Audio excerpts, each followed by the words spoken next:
طيب السلام عليكم. النهارده فيديو جديد عن الايفون 15 برو من دبي. فسريعا كده اكلمك عن عيبين يعني مش قادر استحملهم في الموبايل ده، وبعد كده هقول لك كل المميزات اللي حاسسها حلوه او تخليك تشتري الموبايل ده عشانها. فمبدئيا كده اعمل لايك للفيديو حالا، وتابعني لو انت لسه مش متابعني لغايه دلوقتي، اكتب لي كومنت تحت عشان تشجعني على المجهود ده، ويلا بينا على الفيديو الجامد ده. طيب اول عيب بالنسبه لي هو الكاميرا سيستم او كاميرات الايفون ده. صراحه تجربه غريبه جدا، مفيش اي تطوير انت تلاحظه. انا كواحد بعمل فيديوز، ايه التطوير اللي انا مستنيه؟ مستني كاميرا احدث، مستني زوم اكتر بشكل ما، مش 5 اكس في الماكس مثلا، عشان كده ما رضيتش اجيبها. لا، انا جايب البرو العادي لان الماكس ال 5 اكس دي مش تطور، مش حاجه واو. فانا كنت مستني تغييرات، مستني كاميرات تعلى عن كده، في حاجه تحصل، لكن مفيش اي جديد يعتبر. فكواحد خارج من تجربه سنتين لل 13 برو ماكس، وكمان عملنا ريفيو لل 14 برو ماكس وجربناه وجربته كتير جدا، مفيش اي اختلاف بينهم يعتبر وما بين ال 15 برو وبرو ماكس بالنسبه للمستخدم العادي. وركز في المستخدم العادي دي، لان تقريبا 95% من الناس مستخدمين عاديين. فده اول عيب بالنسبه لي قاتل. والتاني عيب ان حرفيا انا بدور على حاجه معينه واو جديده في الموبايل ده، انا مش لاقي حاجه واو تخليني اقول الايفون ده يا جماعه بيعمل كذا. لا مفيش. ده جزء من التاني عيب. الجزء التاني توفر الموبايل ده في دبي نفسه في مشكله كتيره، وفي كميه تجاره غريبه، والموضوع صعب جدا. انا حرفيا جايبه اوفر برايس من دبي، اوفر برايس حوالي 800 درهم. ده رقم كبير جدا بالمصري، ودي حاجه مش حلوه. وده كان غصب عني، ما كانش فيه غير كده. كان في اوفر برايس معدي ال 5000 درهم يا جماعه في بعض النسخ اللي اكبر من ال 256. فالموضوع كان انتهازي جدا. فدي العيوب. ولكن بقى تعالى نبص على الموبايل ومميزاته اللي لاحظتها خلال استخدامي خلال اليومين دولت.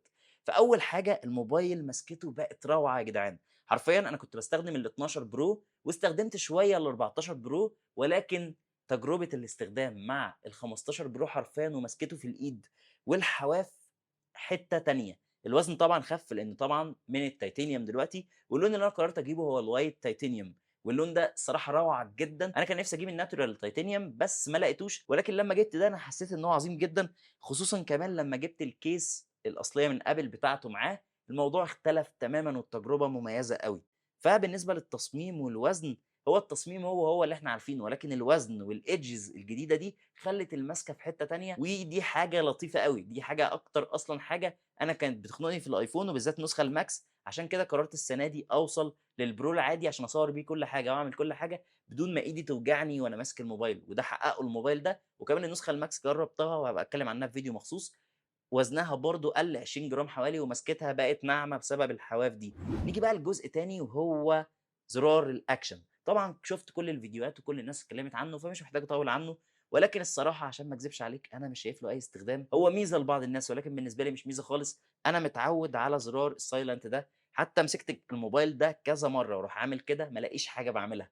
فهي تجربه الايفون يعني زرار السايلنت، فانت تيجي تشيل الزرار ده دلوقتي لازم ادوس دوسه مطوله عليه عشان يديني اكشن معين، وليكن افتح الكاميرا او كده. فمش حاسسها خالص تجربه لطيفه بالنسبه لي في الزرار الاكشن ده. ولكن بقى تعالى بالنسبه لاستحواذ الشاشه، فالصراحه حواف الشاشه بقت قليله جدا، والبيزلز يعتبر مش موجوده. فده مخليك ماسك الموبايل اكنه شاشه في ايدك، ودي نقطه الصراحه من نقاط القوه في الموبايل ده اللي مخلياني مبسوط وانا ماسكه. هو مش تطوير واو عن السنه اللي فاتت، بس انا شايفه تطوير لطيف جدا وكنا محتاجينه، ومعزز تجربه الايفون او بيحسسك بفرق شويه. ولكن اللي اختلف قوي واللي ابهرني بمعنى الكلمه تجربه شحن الموبايل ده، خصوصا بمدخل الشحن التايب سي. زي ما انت شايف يا لهوي، زي ما انت شايف ده الشاحن بتاعه. كنت اشد كل حاجه الفندق بقى وكده يا شباب، ما علينا. زي ما انت شايف ده الشاحن التايب سي بتاع الايفون، لما نحطه كده الايفون هيشحن. فالشاحن ده بقى تمام، شحن اهو. الشاحن ده بقى يا باشا شحن الموبايل في قد ايه؟ انا عملت تجربه شحن سريعه كده، ولسه هعمل لكم فيديو تفصيلي هنا على يوتيوب للايفون 15 برو. وشحن في ايه بقى؟ هتلاقوها على انستجرام وتيك توك، بس انا هقول لك النتيجه دلوقتي. الموبايل شحن من 4% 4% لكام؟ ل 65% في 33 دقيقه. الرقم ده غريب جدا بالنسبه لي وسريع جدا في الايفون 15 برو. الصراحه حسيت بفايده التايب سي هنا، او ان الشحن بقى اسرع. انا ما اعرفش الصراحه السبب في ده، بس انا شايف ان الشحن سريع جدا، وده معناه ان الموبايل يشحن في وقت اقل او وقت اسرع، فدي حاجه كويسه. وطبعا برضو هقارن لك، احاول اقارنه ما بين الموبايل ده وال14 برو واشوف وقت شحن الاثنين عشان نحكم في التجربه هل في فرق ولا انا انبهرت بس بسبب التايب سي. ولكن دي نقطه انا شايفها لطيفه، وموضوع التايب سي ده جامد جدا. وكمان عملت فيديو جربت اشحن الايفون بشاحن السامسونج، شحن مفيش اي مشكله. فالخلاصه يا باشا دلوقتي وانت ماشي بالموبايل ده مفيش حاجه اسمها حد معاه شاحن ايفون، ده انا نسيت اجيب شاحن الايفون، ده انا اشتري وصله مخصوص. يا باشا اي شاحن اندرويد بيشحن الموبايل ده. ولكن اكيد ابل الخبيثه هتقلل لنا الباتري هيلث او هتقللها لنا يعني بسبب الموضوع ده لو شحنا شاحن غير الايفون، ده توقعي.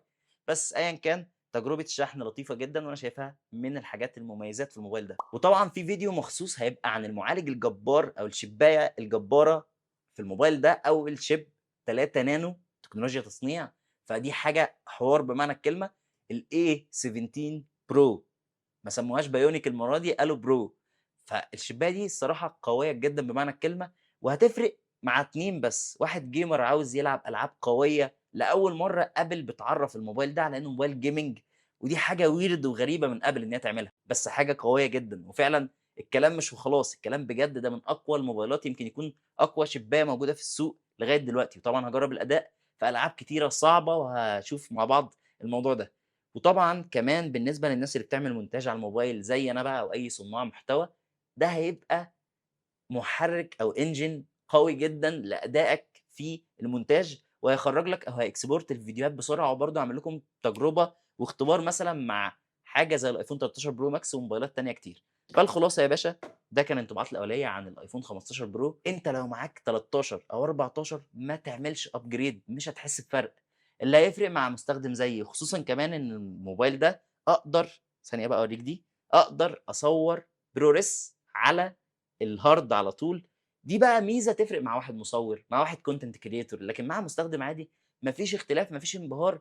الماسكة مش هتغيّر موبايل تدفع $1000 مثلًا جديدة والّا $1500 تاني عشان تمسك ماسكة حلوة. لا يا باشا، هو الموبايل زي الفل اللي معاك. فأنت لو عاوز تعمل upgrade يبقى أنت واحد جاي من حاجة قبل ال13، ساعتها اعمل upgrade، غير كده تضييع فلوس على الفاضي. إلا لو أنت صانع محتوى ويفرق معاك في صناعة المحتوى بشكلٍ ما، أو بتكسب من الموبايل بتاعك فلوس. بس كده يا معلم، دي كانت كل حاجة. أول تجربة أعملها وأول مرّة أعملها في دبي إن أنا آجي أجيب الأيفون. الحمد لله على كل حال وربنا كريم. وأنا ما كنتش أتخيل إن أنا في يومًا ما هاعمل ده. كنت من 3 سنين ونُص بادئ. أنا باحب أتكلم دايمًا إن أنا حد عادي جدًا فعلًا، إن أنا حد عادي جدًا باسعى. فإن أنا آجي هنا وكنت مع أصحابي والدنيا جميلة جدًا. فإن أنا آجي هنا وأكون مع الناس دي وأكون ده الطبيعي إن أنا آجي وما فيش أي مشكلة، ده كرم أكيد ورزق كبير جدًا من ربنا الحمد لله على كل حال. وأنا عارف إن في صعوبات كتير عشان آجي هنا أصلًا أنا واجهتها ماديًا وحاجات كتيرة، ولكن الحمد لله على كل حال. ولكن أيًا كان التجربة نفسها إن أنت توصل لده بعد ما كنت بتشوف الناس بتعمله، فده في حد ذاته إنجاز لذاتك. فالحمد لله على كل حال. وده كان فيديو لذيذ يستاهل التحفيز. وبس كده، أشوفكم في فيديو جديد بإذن الله قريب. سلام. صحيح استنى بقى تجربة الكاميرات، واستنى كمان مقارنة مع الS23 Ultra، واستنى حاجات قوية جدًا الأيام اللي جاية بإذن الله تعالى، وتجربة الgaming وكل حاجة تتخيلها والشحن وكل حاجة. فاعمل لايك أكيد للفيديو، واتأكد إن أنت تابعني عشان كل جديد. وبس كده، أشوفكم في فيديو جديد بإذن الله قريب. خلاص بقى، سلام.